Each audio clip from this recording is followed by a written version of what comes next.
14 नवंबर, एक ऐसी तारीख जिसे हम सब जानते तो हैं, पर क्या सच में जानते हैं? आज हम इसी एक तारीख की कई अलग-अलग कहानियों में उतरेंगे। आप देखेंगे कि इस एक दिन में इतिहास की कितनी परतें छुपी हैं। तो सोचिए, 14 नवंबर का नाम सुनते ही सबसे पहले क्या ख्याल आता है? जाहिर है हम सब के मन में एक ही जवाब होगा, है ना? बिल्कुल सही, बाल दिवस, चिल्ड्रंस डे। हम सब के लिए ये दिन मतलब बचपन की यादें, स्कूल के वो खास फंक्शंस और ढेर सारी मस्ती।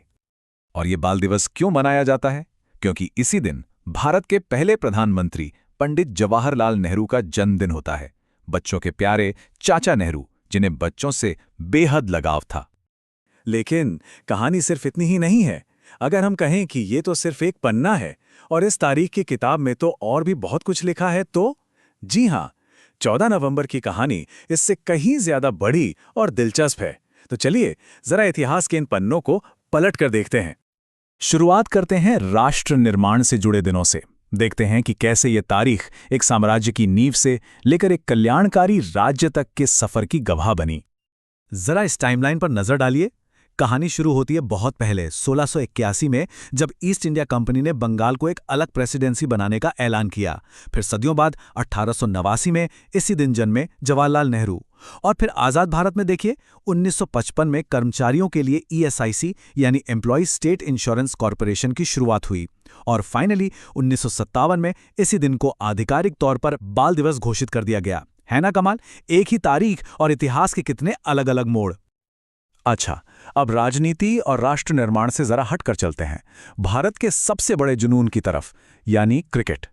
आपको जानकर हैरानी होगी कि 14 नवंबर का दिन क्रिकेट के मैदान पर भी एक बहुत बड़ा दिन है। एक ऐसा दिन जहां एक युग की शुरुआत हुई और दूसरे का अंत। ये दो चेहरे भारतीय क्रिकेट की पूरी कहानी बयां करते हैं। एक तरफ हैं सीके नायडू, भारत के पहले पहले टेस्ट कप्तान, वो शख्स जिन्होंने भारतीय टेस्ट क्रिकेट की नींव रखी। 1967 में इसी दिन वो हमें छोड़कर चले गए।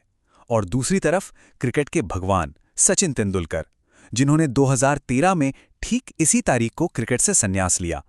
सोचिए जरा, एक ही तारीख, एक तरफ भारतीय क्रिकेट के जनक का निधन और दूसरी तरफ सबसे बड़े महानायक की विदाई। क्या गजब का संयोग है। तो हमने राजनीति की बात की, खेल की बात की, लेकिन इतिहास की परतें यहीं खत्म नहीं होती। 14 नवंबर का एक और पहलू है, एक आध्यात्मिक पहलू जो विश्वास और भक्ति से जुड़ा है।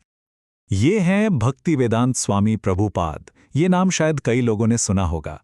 ये ISKCON यानी international society for Krishna consciousness के संस्थापक थे। उन्होंने भगवद गीता और भारतीय दर्शन के संदेश को पूरी दुनिया में फैलाया और 1977 में इसी दिन उन्होंने देहत्याग दिया। तो ये तारीख उनके लाखों अनुयायियों के लिए एक बहुत ही महत्वपूर्ण और यादगार दिन है। तो अब तस्वीर थोड़ी साफ हो रही है ना? 14 नवंबर का मतलब सिर्फ बाल दिवस नहीं है। ये तो एक ऐसी तारीख है जिस पर यादों की कई परतें जमी हैं और हर परत में भारत की कहानी का एक अलग ही रंग है।